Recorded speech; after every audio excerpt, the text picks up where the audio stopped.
Good morning student.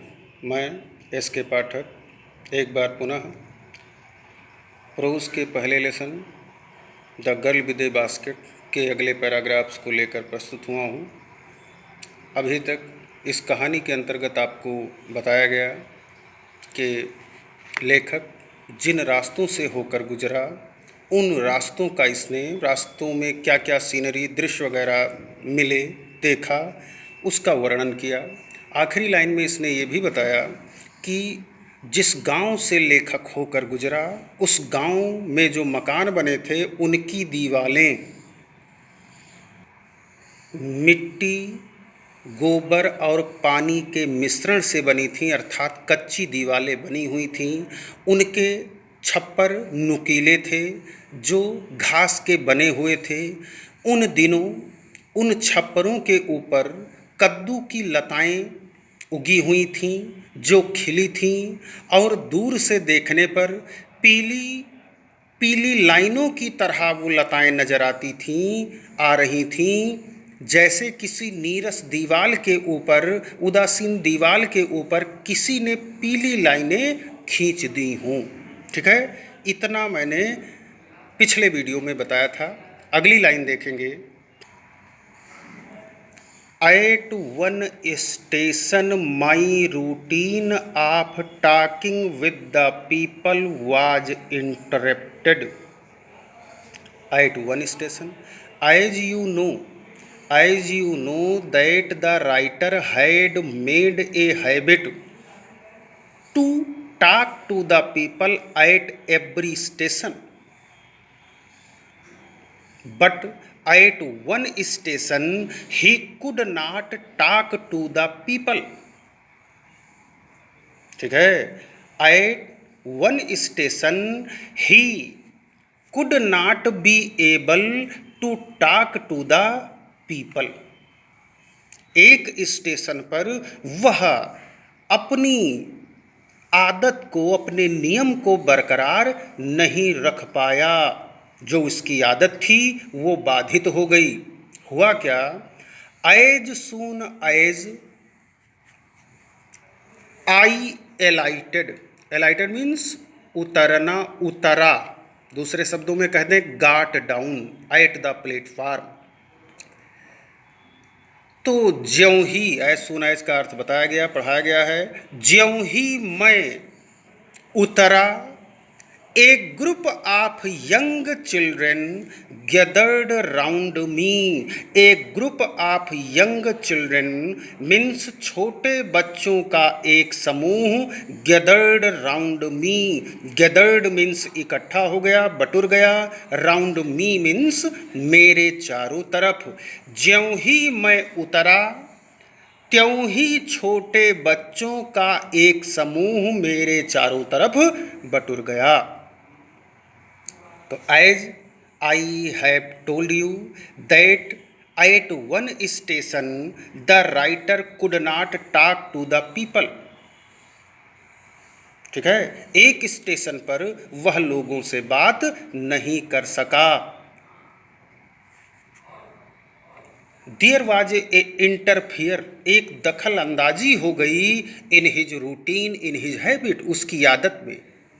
Just as he got down at the platform from his compartment, just as he got down at the platform from his compartment, he was surrounded। ठीक है, कामा लगा के लिख सकते हैं। he was surrounded by the young, by a group of young children। Okay, जैसे ही ये station पर उतरा, छोटे बच्चों का एक समूह ने इसे घेर लिया। He was surrounded by the young children, छोटे बच्चों से। So he could not talk to the people as he was surrounded by the children. ठीक है, वह बच्चों के द्वारा घेर लिया गया था, इसलिए वह लोगों से बातें नहीं कर पाया। अब वो बच्चे कौन थे, क्यों घेरे थे इसको, देखेंगे। They were selling baskets hand woven, ठीक है। दे वेयर सेलिंग बास्केट, वे टोकरियां बेच रहे थे, हैंड वूवन हाथ हस्त निर्मित कह दें या made by hand. Read basket, read माने नर्म लकड़ी, लचीली लकड़ी, या कह दें नरकुल या सरकंडा। तो नरकुल या सरकंडे की टोकरियां बेच रहे थे with simple design and patterns, जिसकी आकृति साधारण थी और आकार भी साधारण था। In other word we can say that the children who gathered around him were selling basket, ठीक है, या कह दे सिंपल आर्टिकल्स, वे बच्चे जो इसको घेरे हुए थे, they were selling basket. They came to him, they came to him, the children came to him to sell their basket, ठीक है। बच्चे इसके पास इसीलिए आए थे ताकि वो अपनी टोकरियों को बेच सके, और इसी कारण बच्चों ने इन्हें घेर लिया। They were selling basket, those basket were made by hand, ठीक है, वे जो है टोकरियां हाथों हस्त निर्मित थीं। They had simple design and patterns, their shape was simple, ठीक है, उनकी आकार आकृति साधारण थी और वो हस्त निर्मित थी, हाथ से बनाई गई थी। दे held the basket high, they means children, held means पकड़े हुए थे, द बास्केट टोकरी को हाई ऊपर उठाए हुए थे। और क्या कह रहे थे? Shouting words, it mean they were telling the writer the price of the those basket, so they raised their basket high to the writer, वो लेखक के सामने अपनी टोकरियों को ऊपर उठाए थे, in front of his face, उसके चेहरे के सामने, and telling him the price of the basket and the qualities of the basket, और लेखक से टोकरी की कीमत और टोकरी के गुणों का बखान कर रहे थे कि ये कितने की है और कितनी मजबूत है या कैसे है ये, इसका वर्णन वो कर रहे थे। तो as I have told you before that he did not know how to speak Hindi, he did not understand Hindi. लेखक अंग्रेजी बोलता था, वो हिंदी समझ भी नहीं सकता था, हिंदी बोल भी नहीं सकता था, तो वो इनकी बातों को, इनके शब्दों को तो नहीं समझ सका।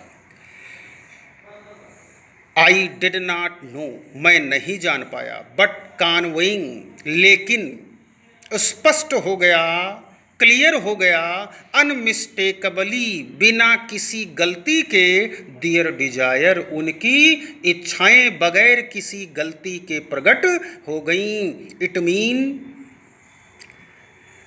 The writer did not know what the boys, what the children were saying, but by their physical language, by their body language, he knew very well what the children were doing, what the children want to say him, ठीक है। वो ही इनकी बातों को तो, शब्दों को तो नहीं समझ सका, लेकिन बगैर किसी गलती के इनके डिजायर, इनकी इच्छाओं को वो जान गया, ठीक है। जैसे कोई बच्चा जब भूखा होता है तो रोने लगता है, माँ से वो ये नहीं कहता है कि मुझे भूख लगी है, मुझे दूध चाहिए, लेकिन माँ उसके बॉडी लैंग्वेज से समझ जाती हैं कि बच्चे को क्या चाहिए, काहे के लिए रो रहा है। ठीक उसी प्रकार ये भाषा तो नहीं समझ सके, लेकिन उनके बॉडी लैंग्वेज से उनकी इच्छाएं जाहिर हो गई, उनकी इच्छाओं को राइटर न्यू वेरी वेल, बहुत विधिवत जान गया, समझ गया कि ये बच्चे कहना क्या चाह रहे हैं और इन बच्चों ने मुझे क्यों ऐसे घेर लिया है, ठीक है।